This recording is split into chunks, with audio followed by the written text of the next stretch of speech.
আসসালামু আলাইকুম everyone, good afternoon. তো আজকে সকাল থেকে ওয়েদারটা কেমন দেখতে পাচ্ছেন। আজকে সকাল থেকে অনেক বৃষ্টি পড়ছিল, তো ভাবলাম মতো কিছু করে রিফ্রেশমেন্টের জন্য। তো আমি এখানে পেন্টিং করবো ভাবছি। আমি এই স্কেচ বুকটা মানে পেন্ট বুকটা আমি পিক্সেল থেকে কিনেছি। এই পেন বুকটা অনেক ভালো, এটা আমি পিক্সেল থেকে কিনেছি, খুব ভালো বেনিফিট পেয়েছি। তো এখানে আমি এখন পেন্টিং করবো। আমি আগে থেকে কিছু পেন্টিং করা ছিল, তো এখন আমি আবার পেন্টিং করবো। তো আমি আজকে ভাবছিলাম পাকিস্তানি ট্রাক পেন্ট করবো। আমি এর আগে কখনো পেন্টগুলো করিনি, তো এবার প্রথমবার আমি ট্রাই করছি।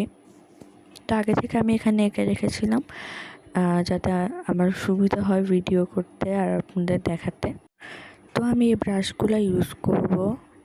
আমি এখানে দুইটা ইউজ করব, কিন্তু আমি এই ব্রাশগুলো ইউজ করি প্রতিনিয়ত। তো আমি পেন্ট করবো ওয়াশ পেন্ট দিয়ে। তো এই ওয়াশ পেন্টও আমি পিক্সেল থেকে কিনেছি। এখানে 48টা শেড আছে টুইন প্যালেটের, আপনারা দেখবেন। এখানে কালারগুলো অনেক স্মুথ, আর এগুলোকে জেলি রঙও বলা হয়ে থাকে। এখানে 48টা কালার আছে। তো আমি এখানে সব কালার মিক্স করে নিয়েছি। এবার আমি পেন্টিং শুরু করব। তো ফার্স্টে আমি কমলা কালার দিয়ে মাঝখানে একটা রঙ করে নিচ্ছি। তো আমি এখানে কমলা কালার করে নিয়েছি। এবার আমি ভেতরে গাঢ় নীল কালার দিয়ে ভালো করে কভার করে নিব। প্রথমে আমি বর্ডারটা দিয়ে দিয়েছি, এবার আমি ভিতরটা ফিল আপ করে ফেলেছি। ভিতরটা আমি ভালো মতো ফিল আপ করে ফেলে, এবার বাইরের এই অংশটা আমি ভালো করে ফিল আপ করে ফেলবো একই কালার দিয়ে। তো আমি এটা ফিল আপ করছি।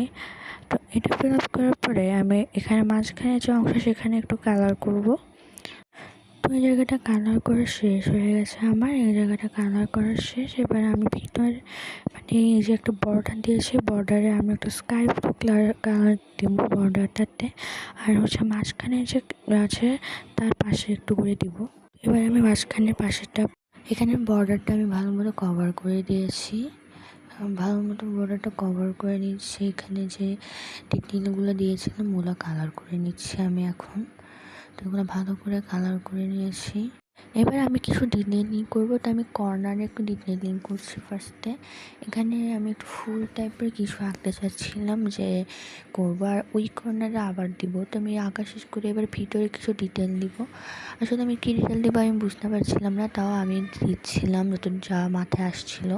তো ডিটেল দেওয়া শেষ করে এটা ফাইনাল রেজাল্ট ছিল।